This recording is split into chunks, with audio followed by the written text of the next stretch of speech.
Donetsk क्षेत्र में कुछ अजीब हो रहा है। रूसी सैनिकों को उस कथित गौरवशाली वसंत अभियान में लड़ने के लिए भेजा जा रहा है जो मदर रशिया को जीत दिलाने वाला माना जाता है। कुछ गलत हो रहा है। सैनिक रिकॉर्ड संख्या में मारे जा रहे हैं क्योंकि कोई चीज रूसी पंक्तियों को इतिहास में पहले कभी न देखे गए तरीके से चीरती चली जा रही है। डोनेट्स्क मौत का क्षेत्र बन गया है। रूस को भारी नुकसान हुआ है जिसका असर 100 साल तक रहेगा क्योंकि पुतिन के साथी अब डर गए हैं। पुतिन की कहानी सुनने पर ये बातें पता नहीं चलती। रूस के नेता के मुताबिक यूक्रेन पतन के करीब है। डोनेट्स्क और फिर डोनबास मार्च में यूक्रेन के खिलाफ शुरू किए गए रूस के वसंत आक्रमण की ताकत के आगे गिरने वाले हैं। रूस की युद्ध मशीन यूक्रेन में तबाही मचाएगी और 2026 के अंत तक पुतिन को मनचाहा मिलेगा। यह निश्चित है, इसे रोका नहीं जा सकता। ये पूरी तरह से बकवास है। जैसे ही रूस ये संकेत देता है कि वो बातचीत के लिए तैयार है, उस झूठी ताकत की स्थिति के आधार पर जिसका दावा पुतिन करते हैं, असलियत ये है कि जो खराब तरीके से प्रशिक्षित सैनिक वो यूक्रेन भेज रहे हैं वे बड़ी संख्या में मारे जा रहे हैं। डोनेट्स्क में ये सबसे स्पष्ट है जिसे रूस चाहता है, लेकिन उसका लगभग 1/4 हिस्सा अब भी रूस के कब्जे में नहीं है। डोनेट्स्क में तेजी से बढ़ने वाला जो हमला माना जा रहा था वही अब रूसी सैनिकों के लिए ऐसी मौत लेकर आ रहा है जैसी पहले कभी नहीं देखी गई। वह पैमाना कितना बड़ा है? यूक्रेन के राष्ट्रपति कार्यालय के उप प्रमुख पाउलो पलिसा के अनुसार रूस को अब डोनेट्स्क के हर 1 वर्ग किलोमीटर या 0.386 वर्ग मील पर कब्जा करने के लिए 316 सैनिकों की जान गंवानी पड़ रही है। सिर्फ ये आंकड़ा सुनकर ही आपको ये सोचने पर मजबूर होना चाहिए कि आखिर रूस की सेना डोनेट्स्क में इतनी बुरी तरह कैसे नाकाम हो रही है। हालांकि जब हम मौजूदा आंकड़ों की तुलना उन आंकड़ों से करते हैं जो हमने पहले देखे थे तो पुतिन के लिए हालात और भी ज्यादा खराब हो जाते हैं। 1 साल पहले रूस डोनेट्स्क पर कब्जे की कोशिश में भारी सैनिक खो रहा था। तब वहां प्रति वर्ग किलोमीटर 160 और पूरे यूक्रेन में औसतन 120 नुकसान थे। यहां हम देख रहे हैं कि रूस डोनेट्स्क में 2025 की पहली तिमाही के मुकाबले लगभग 2 गुने सैनिक खो रहा है। और ये सिर्फ हताहत नहीं है, नुकसान और मारे गए सैनिकों KIA की संख्या में बढ़ोतरी रूस की सेना के विनाश का संकेत है। हम इस ट्रेंड पर बाद में लौटेंगे, तब तक जुड़े रहे। अब जानते हैं इतनी मौतें और धीमी प्रगति रूस के लिए क्या मायने रखती है। पुतिन की सेनाएं डोनेट्स्क में धीरे धीरे कुछ बढ़त बना रही हों, लेकिन वह बढ़त सामरिक नहीं है। दूसरे शब्दों में कहें तो रूस ने पिछले 6 महीनों में डोनेट्स्क में कोई भी महत्वपूर्ण उपलब्धि हासिल नहीं की है और पुतिन के घमंड की वेदी पर अपने इतने सारे सैनिकों की बलि दे दी है। 2026 की पहली तिमाही में कुल नुकसान 90,000 से अधिक रूसी सैनिकों का है, जिनमें से 35,000 से अधिक ने भयानक डोनेट्स्क क्षेत्र में अपनी जान गंवाई है। अब वे पुतिन के पिट्ठुओं में इतना डर भर देते हैं जिन्हें ओब्लास्ट में हमलों को भेजा जाता है। खासकर मार्च रूस के लिए बहुत भयानक रहा। गार्जियन के मुताबिक मार्च पहला ऐसा महीना था जब पूरे मोर्चे पर रूस को लगभग कोई क्षेत्रीय बढ़त नहीं मिली। रूस ने इस महीने सिर्फ 23 वर्ग किमी 8.9 वर्ग मील यूक्रेन का क्षेत्र कब्जाया। यहाँ तक कि जनवरी और फरवरी, जो रूस के लिए सैन्य नुकसान के लिहाज से बहुत खराब महीने थे, उससे भी बेहतर थे। रूस ने फरवरी में 4 गुना, जनवरी में करीब 14 गुना ज्यादा इलाका लिया था। मार्च में जब वसंत आक्रमण शुरू हुआ, रूस ठहराव की दलदल में फंस गया क्योंकि यूक्रेन पुतिन की सेनाओं को पहले से कहीं ज्यादा बुरी तरह तबाह कर रहा है। फिर भी पुतिन डोनबास की मांग करता है। 31 मार्च को राष्ट्रपति वोलोदिमीर जेलेंस्की ने बताया कि रूस ने यूक्रेन को डेडलाइन दी थी। अगले 2 महीनों के भीतर डोनबास से पीछे हटो, नहीं तो रूस इसे जबरदस्ती ले लेगा। लेकिन जब हम उस क्षेत्र से आ रहे आंकड़े देख रहे हैं तो इस धमकी को अब कैसे गंभीरता से लिया जा सकता है। पुतिन शांति वार्ता में खुद को मजबूत दिखा रहे हैं, जबकि रूस डोनेट्स्क में क्षेत्रीय लाभ के लिए रिकॉर्ड स्तर पर जाने गंवा रहा है। डोनबास को जबरदस्ती ले लो पुतिन। ऐसा लगता है कि जितनी देर तक उस क्षेत्र में लड़ाई चलती रहेगी उतने ही ज्यादा रूसी सैनिक मरते रहेंगे। गणित सब कुछ बता देता है। रूस को डोनेट्स्क के करीब 7,000 वर्ग किलोमीटर क्षेत्र पर अभी कब्जा करना है। उस क्षेत्र में किलाबंद शहरों की पट्टी शामिल है, जिनके बारे में आप जल्द ही जानेंगे कि वे रूस को इस समय हो रहे नुकसान के लिए कितने महत्वपूर्ण हैं। अगर रूस प्रति वर्ग किलोमीटर 316 हताहतों की मौजूदा दर बनाए रखता है तो पुतिन की सेनाओं को आगे ऐसी मौतें झेलनी होंगी जैसी इस युद्ध में नहीं देखी गईं। रूस को सिर्फ डोनेट्स्क पर कब्जा करने के लिए अपने 22,12,000 सैनिकों को खोना पड़ेगा और उसके बाद भी बाकी यूक्रेन बचा रहेगा। कुछ संदर्भ के लिए यूक्रेन के वित्त मंत्रालय का कहना है कि रूस ने यूक्रेन के खिलाफ सिर्फ 4 साल से थोड़े ज्यादा समय की लड़ाई में 13 लाख से ज्यादा सैनिक खो दिए हैं। डोनेट्स्क में भारी हताहतों के चलते रूस को यूक्रेन के छोटे हिस्से के बदले अपने नुकसान लगभग दोगुना करने पड़ रहे हैं। रूस अब भी ऐसे बात कर रहा है जैसे वह डोनेट्स्क में जीत रहा हो, लेकिन जैसा कि पलिशा ने बताया, जो भी रूस की बातचीत की रणनीति पर ध्यान देता है वह जानता है कि हम जो यहाँ देख रहे हैं यह पुतिन के तौर तरीकों के मुताबिक ही है। डोनेट्स्क पर कब्जा न कर पाने के बाद रूस झूठे श्रेष्ठता दावे फिर दोहरा रहा है। रूस हमेशा ऐसी बातचीत की रणनीतियों का सहारा लेता है, जैसे कि डेडलाइन लागू करने की कोशिश करना, जब उसे पता होता है कि युद्ध के मैदान पर उसके हालात अच्छे नहीं है। तो आप खुद निष्कर्ष निकाल सकते हैं कि डोनेट्स्क दिशा में उन्हें किस तरह की सफलता मिल रही है और उसकी क्या कीमत चुकानी पड़ रही है। उनकी बढ़त बेहद मामूली है। कई इलाकों में सामरिक सफलताएं सिर्फ प्रतीकात्मक है, परिचालन स्तर की सफलता बिल्कुल नहीं है। तो वे वास्तव में हकीकत से कटे हुए हैं, पोलिसा ने घोषणा की। निष्कर्ष निकाले जा सकते हैं जो रूस या पुतिन के कथित विशेष सैन्य अभियान की स्थिरता के लिए अच्छे नहीं है। रूस लुहांस्क को लेकर अपनी बात भी एक जैसी नहीं रख पा रहा, जबकि डोनेट्स्क के साथ ये डोनबास पर दावे के लिए जरूरी क्षेत्र हैं। मार्च के अंत में रूस ने तीसरी बार दावा किया कि लुहांस्क उसके कब्जे में है। ऐसा लगता है जैसे क्रेमलिन को लगता है कि अपनी बात बार बार दोहराने से उनके दावे और ज्यादा विश्वसनीय लगेंगे। अब लुहांस्क की स्थिति अच्छी नहीं है। रूस ओब्लास्ट के 99.84% हिस्से पर काबिज है, जबकि यूक्रेन के मुताबिक नोवोयहरिवका और नादिया अभी भी बची हैं। और इसका मतलब है कि रूस यह भी दावा नहीं कर सकता कि उसने उस क्षेत्र का एक हिस्सा ले लिया है जिसे उसे सालों पहले ही कब्जा कर लेना चाहिए था। फिर से यह हताशा है। झूठे दावे इसलिए किए जा रहे हैं ताकि प्रभुत्व की कहानी बनाई जा सके, जबकि डोनबास में रूस को मामूली उपलब्धियों के लिए भारी नुकसान उठाना पड़ रहा है। इन समस्याओं पर क्रेमलिन का ध्यान देना जरूरी है। इन सबके पीछे एक बड़ी समस्या है जो डोनेट्स्क में रूस के हालात और खराब कर देती है। यही समस्या सब बदल देती है। और वैसे अगर आप ऐसी ही और जानकारी चाहते हैं तो द मिलिट्री शो को सब्सक्राइब करना ना भूलें। हम हर दिन इसी तरह से सब कुछ विस्तार से समझाते हैं। अब रूस की डोनेट्स्क से जुड़ी सभी समस्याओं के पीछे जो असली मुद्दा है वह क्या है? सैन्य विश्लेषक एंड्रयू परपेचुआ ने 8 अप्रैल की पोस्ट में सब उजागर किया। वह कहते हैं कि रूस को डोनेट्स्क में सिर्फ बेहद ऊंची हताहत दर और लगभग न के बराबर क्षेत्रीय बढ़त की ही चिंता नहीं है। इस समय मारे गए रूसी सैनिकों की संख्या अब तक की सबसे अधिक है। सोशल मीडिया के 2000 से अधिक स्रोतों से रोजाना लगभग 300 वीडियो का विश्लेषण करने के बाद परपेचुआ ने पाया कि मार्च 2026 में रूस ने यूक्रेन युद्ध में अब तक देखी गई चौथी सबसे अधिक प्रतिदिन मारे गए सैनिकों की दर झेली है। लेकिन एक सेकंड रुकिए, हमने अभी आपको बताया कि ये दर अब तक की सबसे अधिक है और ये 4 महीने की अवधि में है। मार्च 2026 से पहले के 3 महीने हैं, दिसंबर 2025, जनवरी 2026 और फरवरी 2026। 4 लगातार महीने किया दरें जितनी होनी चाहिए उससे अधिक है। मार्च में खास तौर पर रूसी सैनिकों की KIA संख्या में पिछले साल की तुलना में जबरदस्त बढ़ोतरी देखी गई है। मार्च 2025 में रूस के 4113 सैनिक मारे गए।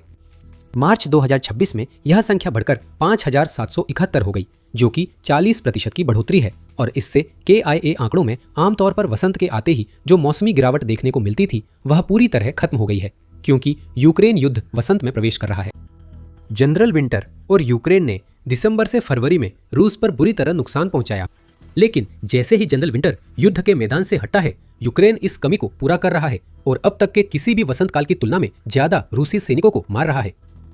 रूस की हताशा साफ दिख रही है।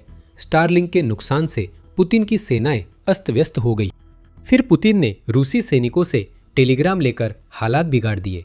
रूसी सेना में भी अव्यवस्था है। जहां कमांडर सैनिकों से मोर्चे से दूर रहने की रिश्वत लेते हैं। कम प्रशिक्षित सैनिकों को आत्महत्या के तरीके बताए जाते हैं ताकि वे पकड़े न जाए, और इससे डोनेट्स्क की असली स्थिति दिखती है।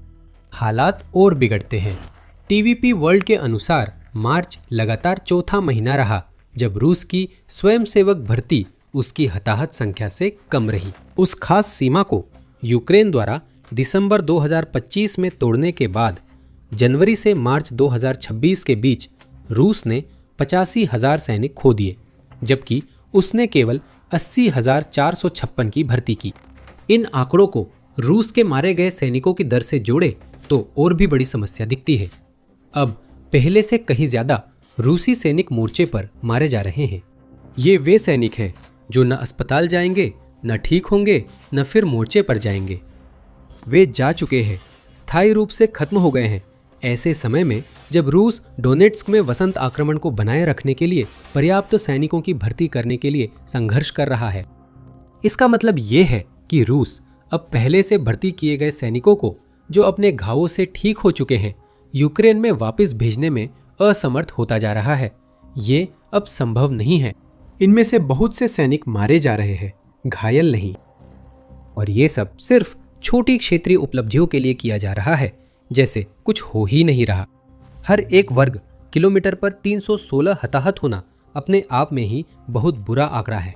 जब वो कब्जा किया गया इलाका रूस को कोई भी रणनीतिक लाभ नहीं देता और उसके पहले से कहीं ज्यादा सैनिक मारे जा रहे हैं, तो ये संकट एक आपदा में बदल जाता है। इन सबके साथ हम फिर से डोनेट्स्क लौटते हैं, जो वसंत आक्रमण और व्यापक रूप से यूक्रेन में पुतिन जो कुछ हासिल करना चाहता है उसका केंद्र है। इसी कारण रूस को भारी नुकसान उठाना पड़ रहा है। डोनेट्स्क में रूसी सैनिकों पर ऐसा कहर टूट रहा है जैसा पहले कभी नहीं। इसे 2 शब्दों में कहा जा सकता है, किला तैयार। जब पुतिन ये दावा करते हैं कि रूस की सेनाएं डोनेट्स्क में तेजी से आगे बढ़ जाएंगी, तो वे अक्सर सुविधा के मुताबिक इसका जिक्र भूल जाते हैं कि उन सेनाओं को ऐसी किलेबंदी का सामना करना पड़ रहा है जैसी उन्होंने पिछले 4 सालों में इस क्षेत्र पर कब्जा करने की लड़ाई में कभी नहीं देखी। उस बेल्ट के 4 बड़े शहरों को मजबूत किया गया है, क्योंकि रूस की डोनेट्स्क में धीमी बढ़त ने यूक्रेन को तैयारी का समय दिया। स्लोवियांस्क, द्रुस्किवका, क्रामातोर्स्क और कॉन्स्टेंटिनिवका रूस के रास्ते में एक सुरक्षात्मक चाप बनाते हैं, जो रूस को डोनेट्स्क की प्रशासनिक सीमा तक पहुंचने से रोकता है, जिससे पुतिन इस क्षेत्र में जीत का दावा नहीं कर पाते। रूस सिर्फ कॉन्स्टेंटिनिवका के पास पहुंचा है, वहां भी अब तक दाखिल नहीं हुआ। किलेबंदी पट्टी के तीनों शहर रूस के ड्रोन और तोपखाने की पहुंच में हैं, पर पुतिन की सेनाएं उन ठिकानों के भी करीब नहीं हैं जहां से वे उन पर प्रभावी हमला कर सके। कॉन्स्टेंटिनिवका में भी रूस के घुसपैठिए यूक्रेन की रक्षा पंक्तियों के हाथों तबाह हो रहे हैं। यूनाइटेड 24 मीडिया के अनुसार रूसी वसंत आक्रमण की शुरुआत ने दिखाया कि इन चारों शहरों पर कब्जा रूस के लिए मुश्किल है, क्योंकि पुतिन ने कुछ दिनों में 5,000 से ज्यादा सैनिक और बड़ी मात्रा में बख्तरबंद वाहन और उपकरण खो दिए। ये सिलसिला जारी है। रूस की सेना बार बार किलेबंदी पर हमला कर रही है और हर बार पीछे हट रही है। अब सोचिए, रूस के साथ अपने युद्ध के दौरान यूक्रेन ने अपने सबसे रणनीतिक रूप से महत्वपूर्ण इलाकों को लंबे समय तक अपने कब्जे में रखने की जबरदस्त क्षमता दिखाई है। डोनेट्स्क का छोटा इलाका चाजीवियार 23 महीनों से भी ज्यादा समय से रूसी हमलों के बावजूद अब भी कायम है। पोखरोस्क शहर भी लंबे समय तक डटा रहा। यूरोपीय नीति विश्लेषण केंद्र ने इसे वह जगह बताया जहां पुतिन को हार का सामना करना पड़ा। खार्किव में यूक्रेन ने न सिर्फ कुप्यांस्क शहर को रूस के हमलों से बचाया है, बल्कि उसने लगभग पूरे इलाके को फिर से अपने कब्जे में ले लिया है और इस दौरान हजारों रूसी सैनिकों को मार गिराया है। रूस को इन शहरों और बस्तियों में थोड़ी प्रगति के लिए कई साल और असफलताएं झेलनी पड़ी। इसका कारण यूक्रेन की मजबूत रक्षा है। इसके बाद किलेबंदी बेल्ट आता है। 4 शहर जो अभी जिनका हमने जिक्र किया उनसे भी बड़े हैं, और ये सभी पुतिन की सेनाओं को पहले कभी न देखे गए तरीके से तबाह करने के लिए तैयार है। रूसी सैनिक कई सालों से एक बड़ी कड़ाही में तले जा रहे थे और अब उन्हें ऐसी आग में कूदने के लिए कहा जा रहा है जो इतनी तेज है कि वो उन्हें एक झटके में जलाकर राख कर देगी। रूस के लिए यह किलेबंदी एक मौत बांटने वाली मशीन है, जिसने उसके हताहतों, धीमी प्रगति और मारे गए सैनिकों की संख्या बढ़ाने में अहम भूमिका निभाई है। रूस ने अब तक किलेबंदी बेल्ट को छुआ भी नहीं। पुतिन की हालत खराब है, लेकिन डोनेट्स्क में हालात और भी बिगड़ेंगे। यूक्रेन ने यह पहले से ही योजना बनाई थी। रूस की सेनाओं में अव्यवस्था किलेबंदी बेल्ट के प्रभावी होने के मुख्य कारणों में से एक है। ये अव्यवस्था सिर्फ स्टारलिंक और टेलीग्राम बंद होने तक सीमित नहीं। मार्च से पहले के महीनों में यूक्रेन ने एक बड़ा जवाबी हमला शुरू किया, जिससे उसे ओलेक्जांद्रिवका और हुल्यापोला की दिशाओं में आगे बढ़ने का मौका मिला। ये क्षेत्र जापोरिजिया शहर की सुरक्षा के लिए यूक्रेन के लिए अहम है, जो पुतिन के 2026 के कार्यों में से एक है। डोनेट्स्क में यूक्रेन की प्रगति का रूस पर प्रभाव नजरअंदाज नहीं किया जा सकता। पुतिन रूस द्वारा हाल में खोया इलाका वापस लेना चाहते हैं, जिसके लिए उन्हें जनशक्ति चाहिए, लेकिन भर्ती प्रक्रिया सैनिकों की कमी पूरी नहीं कर पा रही है। पुतिन को डोनेट्स्क से सैनिक यूक्रेन के जवाबी हमले की ओर भेजने पड़ रहे हैं। इससे डोनेट्स्क में हमले कमजोर हो जाते हैं, जबकि रूस अपने खास ऑपरेटिव्स ओलेक्जांद्रिवका और हुलियापोला भेज रहा है। रूस के होशियार लोग डोनेट्स्क में नहीं लड़ रहे, वे कहीं और मारे जा रहे हैं, जबकि डोनेट्स्क के तोप का चारा बने सैनिक तबाह हो रहे हैं। फिर आप इसमें ड्रोन भी जोड़ लें। यूक्रेन के बढ़ते किलजोन, जिनमें एफपीवी ड्रोन से भरे इलाके भी शामिल हैं, जो उस क्षेत्र के बाहर है जिसकी वो रक्षा कर रहा है। रूसी मोर्चे के ठीक पीछे के इलाकों में, जिन्हें अब यूक्रेन मध्यम दूरी के ड्रोन से मार सकता है, ये यूक्रेन की डोनेट्स्क रक्षा का बहुत बड़ा हिस्सा है। रूसी सेना में सबसे अधिक मौतें ड्रोन से होती हैं, अन्य हथियारों से नहीं। जनवरी में पॉलिटिको ने रिपोर्ट किया कि यूक्रेन युद्ध की अग्रिम पंक्तियों में हर 4 में से 3 हताहत ड्रोन के कारण हैं। संदर्भ के लिए इसका मतलब यह होगा कि डोनेट्स्क में रूस हर 1 वर्ग किलोमीटर हासिल करने पर जितने 316 सैनिक खो रहा है, उनमें से 237 सैनिक ड्रोन द्वारा मारे जा रहे हैं। इसके अलावा जनवरी तक यूक्रेन द्वारा किए गए सभी युद्ध क्षेत्र हमलों में से लगभग 80% ड्रोन द्वारा किए जा रहे हैं। ये धातु के राक्षस अब हवा, जमीन और समुद्र में रूस की सेना को तबाह कर रहे हैं। ड्रोन किलेबंद पट्टी की लगातार निगरानी करते हैं।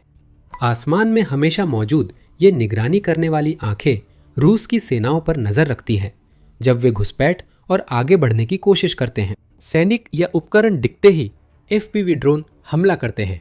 वहीं मध्यम दूरी के ड्रोन रूसी पीछे के इलाकों में कमांड पोस्ट, ड्रोन ऑपरेटर केंद्रों और गोला बारूद भंडारों पर हमला कर अफरा तफरी मचाते हैं। रूस डोनेट्स्क में राहत नहीं पा रहा, और अब जो हम देख रहे हैं वह उस मिथक का टूटना है जिसे पुतिन ने अपनी आक्रमण की शुरुआत से ही बनाए रखने की कोशिश की थी। यह मिथक तो आक्रमण शुरू होने से पहले से ही मौजूद था। रूस को एक शक्तिशाली देश माना जाता था, जो कुछ ही दिनों में यूक्रेन को गिरा सकता था। यह मिथक बहुत जल्दी अपनी असलियत में उजागर हो गया। फिर बने सभी मिथक भी यूक्रेन की रक्षा के आगे टूट गए। नया मिथक है कि डोनेट्स्क गिरने वाला है। रूस इतना आत्मविश्वासी है कि वह यूक्रेन से मई के अंत तक डोनबास से अपनी सेनाएं हटाने की मांग कर रहा है।